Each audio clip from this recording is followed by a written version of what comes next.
Good evening, ladies and gentlemen. This is the Board of Zoning Appeals report, Board of Zoning Appeals for October the 27th. We do have a quorum.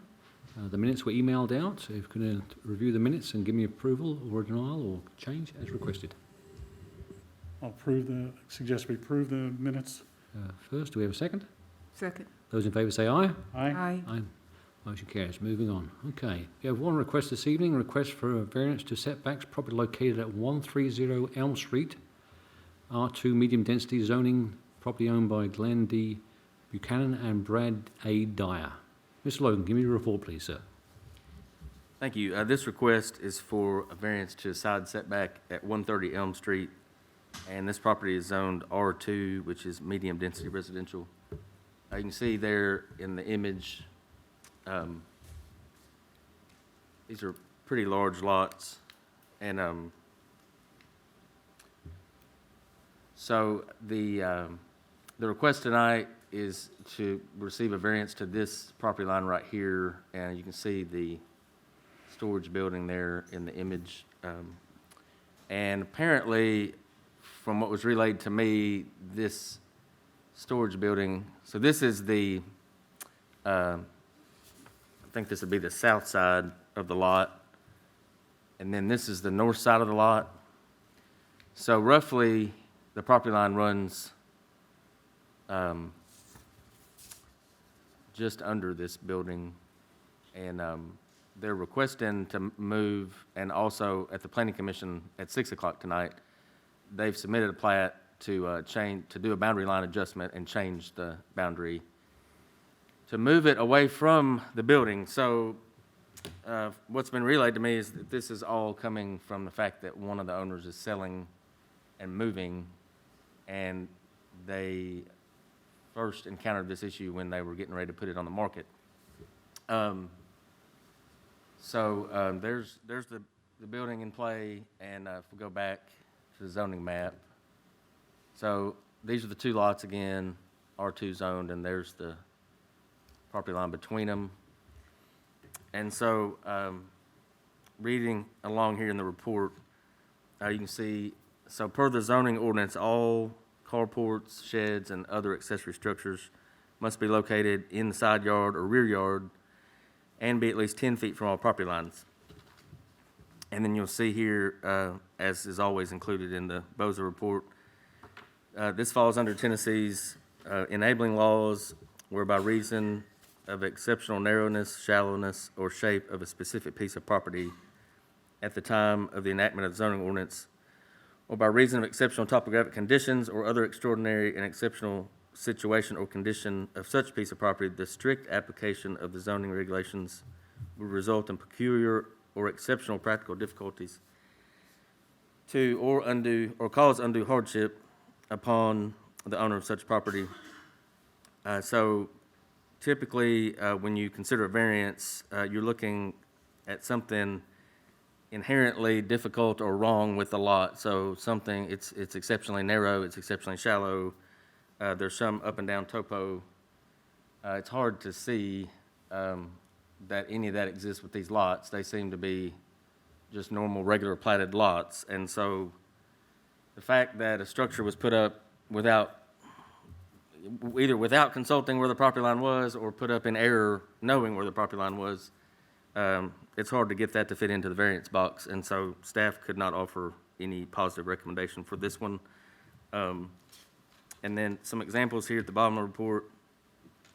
Some examples of where a variance would be justified under the strict application of the law would be if a piece of property is, again, irregularly shaped, very narrow or shallow.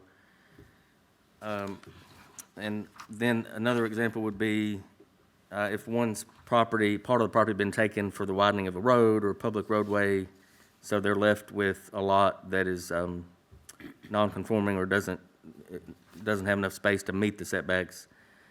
Another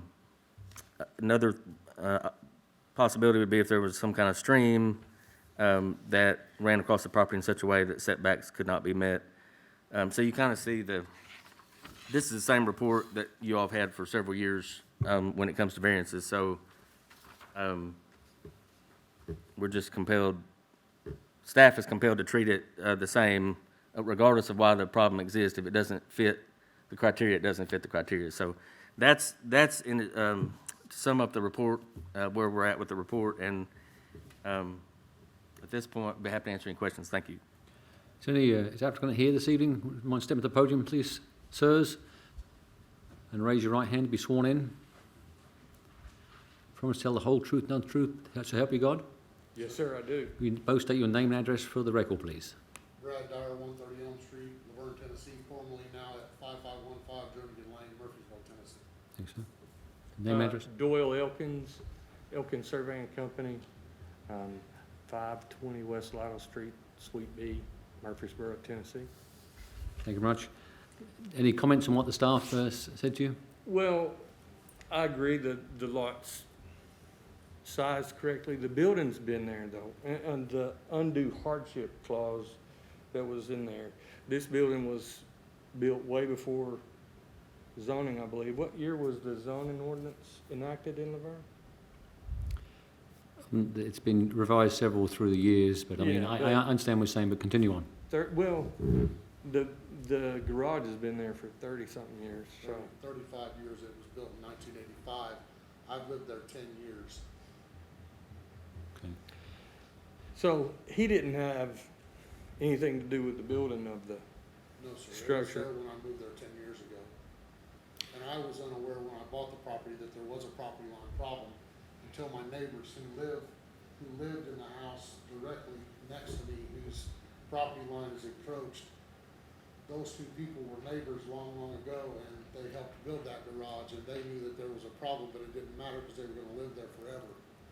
And so, the neighbors, after they came back to live in the house, they were taking care of their family in Nashville and moved back in. They told me of the problem. Well, that was all fine and dandy, and we were gonna come to you and solve it at that time, but they both passed away. The man died of stage 4 lung cancer, and the woman fell off her back porch and cracked her head and passed away.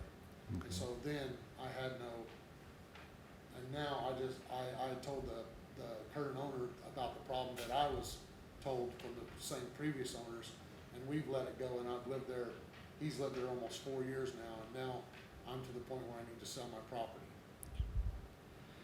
Mr. Logan, just a comment. So it is zoned R2, correct?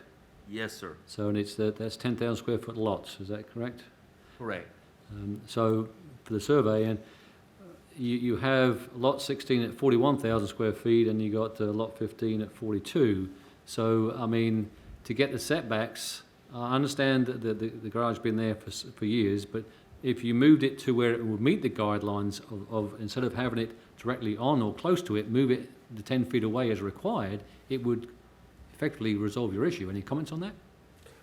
Yes, I understand about the 10 foot setback law, but his house is approximately 30 to 40 feet away, and it's not even lined up with his house. His house is set forward about 10 or 15 feet this way, and then his house is about 30 or 40 feet that way, so the garage doesn't even come in line with his house in any way. But my neighbor isn't willing to give up an additional 10 feet of his property over a garage that's been there 35 years. Okay, I understand that. Okay. Any other comments from the board?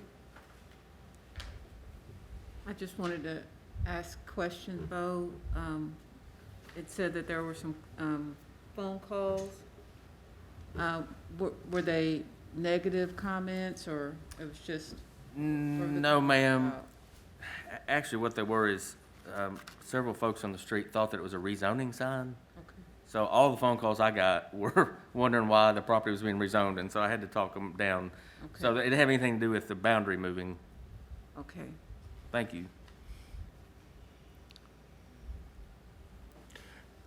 And if we adjust the property line, normally, you know, if you have a building permit or another situation that comes along, then you change, you know, if you say you have to tear it down and move it, most of it, I thought maybe that might help too, I don't know.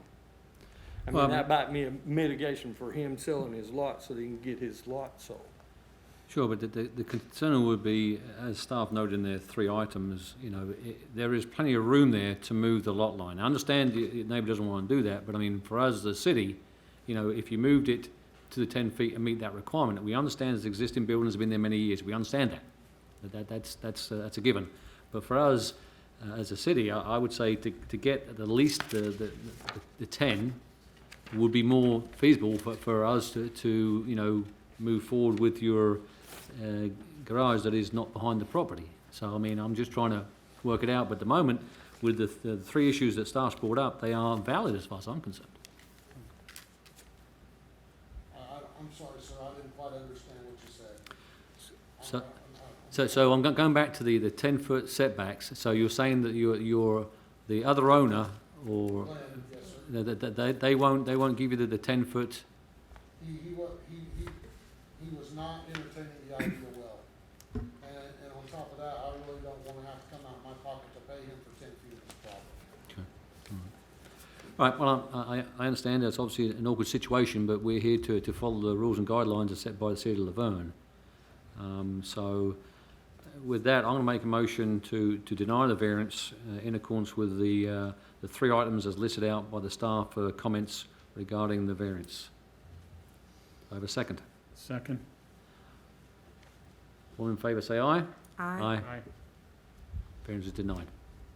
Sorry, My gentlemen. variance is denied, Correct. so can the board tell me what my next step is to get this resolved? If you work with the planner there, I'm sure he'll be able to work it out. We'll work with the city staff and they'll work it out for you, sir. Okay?